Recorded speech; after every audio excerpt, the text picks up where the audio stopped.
I'm currently doing some updates to the closet, and I was figuring out if I can sand this off because I have sandpaper here.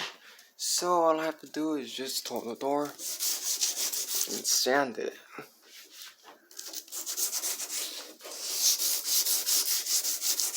Now when doing this, make sure you have ventilation because that's just gonna be flying around.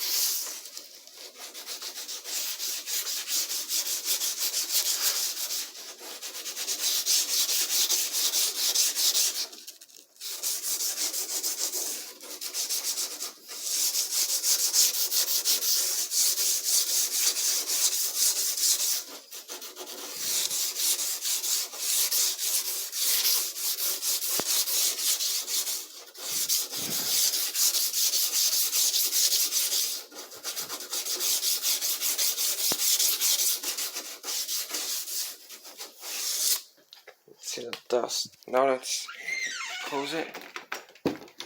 And it almost fits. This door is not original. It was replaced somehow like between 2009. It was replaced when we moved here back in the mid 2000s. And it doesn't close. And you can see they moved this down, but it still doesn't close because the old door used to close right here. That's all I have for this video, and here's an update, quick update. That would be it.